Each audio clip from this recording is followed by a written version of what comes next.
தமிழக வெற்றி கழகத்தின் தலைவர் விஜய் தான் எதிர்பார்த்த கொள்கைகளையும் தான் எதிர்பார்த்த பாதையிலையும் பயணிக்கல அப்படிங்கிற காரணத்தினால அவர் மேல கடுமையான விமர்சனங்களை முன்வைக்கக்கூடிய நாம் தமிழர் ஒருங்கிணைப்பாளர் சீமான் நாளுக்கு நாள் அந்த விமர்சனங்களை கூர்மைப்படுத்திக்கிட்டே போறாரு அப்படின்னு பார்க்க வேண்டியிருக்கு.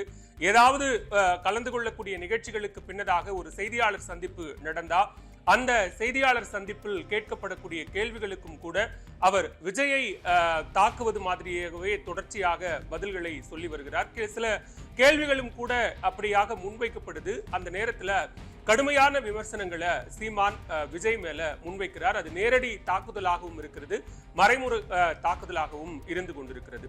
அந்த வகையில கடந்த சில நாட்களாக நடக்கக்கூடிய செய்தியாளர்கள் சந்திப்புல அந்த மாதிரியான கேள்விகள் என்பது தொடர்ச்சியா எழக்கூடிய நிலையில விஜய் மேலையும் தமிழக வெற்றி கழகத்தின் மேலையும் கடுமையான விமர்சனங்களை சீமான் முன்வைக்கிறாரு. நாம் தமிழர் கட்சியிலிருந்து நிறைய பேர் பிரிஞ்சு தமிழக வெற்றி கழகத்துல இணைவது தொடர்பான கேள்வி முன்வைக்கப்படும் போது கூட அவர்கள் எல்லாம் நாம் தமிழர்களுடைய தொண்டர்கள் கிடையாது, அவங்க அடிப்படை உறுப்பினர்கள் கூட கிடையாது, அவங்க யார் அப்படின்னு தனக்கு தெரியாது அப்படிங்கிற ஒரு விஷயத்த சொல்றாரு. அதே நேரத்தில் மறுபடியும் அந்த திராவிடம் தமிழ் தேசியம் என்பதுல குழப்பம் இருக்கக்கூடாது, தமிழ் தேசியம் அப்படின்னா என்ன அப்படிங்கிற விளக்கத்தை என்னால சொல்ல முடியும், அந்த மாதிரி திராவிடம்னா என்ன அல்லது திராவிடத்தையும் தமிழ் தேசியத்தையும் எப்படி நீங்க ஒரே தட்டில் வைப்பீங்க அப்படிங்கிற விளக்கத்தை தமிழக வெற்றி கழக தரப்பிலிருந்து யார் சொல்லுவா, தம்பி விஜய் சொல்லுவாரா அல்லது அவருக்கு கீழே இருக்கக்கூடிய யார் அதை சொல்லுவாங்க அப்படிங்கிற கேள்விகளையும் தொடர்ச்சியா சீமான் முன்வைக்கிறார்.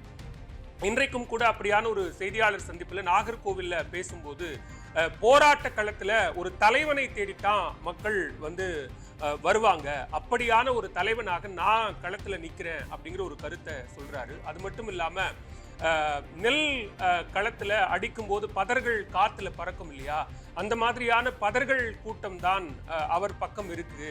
ஆனா அதே நேரத்துல புயலே அடிச்சாலும் அந்த காத்துல புயல் காத்துல பறக்காத ஒரு நெல்மணி இருக்கும் இல்லையா, அந்த நெல்மணிகள் தான் எனக்கான வாக்குகள், அந்த வாக்குகள் எப்பயும் காத்துல பறக்காது, அது எனக்காக அப்படியே இருக்கும் அப்படிங்கிற ஒரு கருத்தை சொல்றாரு. அப்ப விஜய் பக்கம் இருக்கக்கூடியவர்களை அல்லது விஜய்க்கு வாக்களிக்கக்கூடியவர்களை, விஜயின் ரசிகர்களை பதர்கள் காற்றடிச்சா பறந்து போகக்கூடிய பதர்கள் அப்படிங்கிற மாதிரியான ஒரு கடுமையான விமர்சனத்தை சொல்லாடல சீமான் பயன்படுத்துறார். அது மட்டும் இல்லாம உங்களுக்கு தான் உலகளாவிய ரசிகர்கள் இருக்காங்களே, உலகம் பூரா உங்களுக்கு ரசிகர்கள் இருக்குதா நீங்க சொல்றீங்களே, அப்படின்னா நீங்க ஏன் உங்க கட்சிக்கு தமிழக வெற்றி கழகம்னு பேர் வச்சீங்க, உங்களுடைய கட்சிக்கு உலக வெற்றி கழகம் அல்லது அகில இந்திய வெற்றி கழகம்னு பேர் வச்சுக்க வேண்டியதானே அப்படிங்கிற ஒரு கேள்வியையும் அவர் முன்வைக்கிறார்.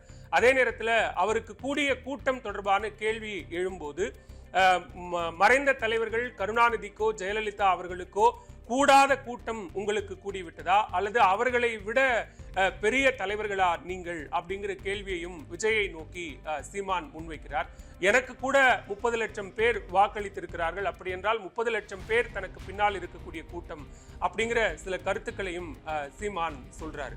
அதையெல்லாம் தாண்டி அவர் வைக்கக்கூடிய பிரதானமான விமர்சனம் என்ன அப்படின்னு பார்த்தோம்னா, நீங்க கூட்டணி தொடக்கத்துல வரும்போதே கூட்டணி அப்படிங்கிற ஒரு முழக்கத்தோட வரீங்க, நான் என்னுடைய சொந்த காலில் தான் பயணம் அப்படிங்கிறத நான் உறுதிப்படுத்திக்கிட்டு நான் நிக்கிறேன், என்னால எவ்வளவு தூரம் போனாலும் யாரையும் நம்பாமல் என்னுடைய சொந்த காலில் நின்று என்னால பயணிக்க முடியும், அந்த நம்பிக்கை உங்களுக்கு இருக்கா அப்படின்னு சவால் விடுக்கக்கூடிய வகையில விஜயை நோக்கி பல கேள்விகளை முன்வைக்கிறார். இன்னும் தீவிர தேர்தல் களத்துக்குள்ளர வரல, 2026 தான் எங்களுடைய டார்கெட், அதுல ஒரு பிரைமரி ஃபோர்ஸா நாங்க இருப்போம் அப்படின்னு தமிழக வெற்றி கழகமும் அதன் தலைவர் விஜயும் சொல்லியிருக்கக்கூடிய நேரத்துல தொடர்ச்சியாக நேரம் கிடைக்கும் போதெல்லாம் அல்லது வாய்ப்பு கிடைக்கும் போதெல்லாம் தமிழக வெற்றி கழகத்தையும் அதன் தலைவர் விஜயையும் சீண்டக்கூடிய ஒரு தொடர்ச்சியான செயலை நாம் தமிழர் ஒருங்கிணைப்பாளர் சீமான் செய்து வருகிறார். அது இப்போதே இப்படி தொடக்க காலத்திலேயே தொடக்க நிலையிலேயே இவ்வளவு தீவிரமான விமர்சனங்கள் அல்லது தாக்குதல்கள் நீடிக்கிறது என்று சொன்னால் இது தேர்தல் நெருங்க நெருங்க இந்த விமர்சனங்களும் தாக்குதல்களும்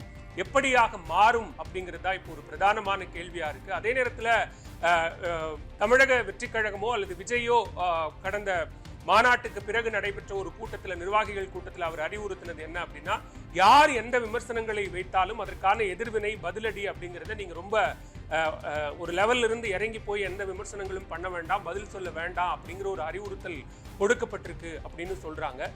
இப்படியான சீண்டல்கள் வரும்போது அதற்கான எதிர்வினைகளும் வரத்தான் செய்யும். அந்த மாதிரி 1-2 சமூக ஊடகங்கள்ல வர தொடங்கி இருக்கிறது. ஆனால் இது இனிவரும் நாட்கள்ல இந்த சீமான் வெர்சஸ் விஜய் அப்படிங்கிற மோதல் தொண்டர்கள் மட்டத்திற்கு செல்லும் போது அது கடுமையான வார்த்தை போராகவோ அல்லது மோதலாகவோ மாறுமா அப்படிங்கிற ஒரு அபாயம் எழுந்திருக்கிறது.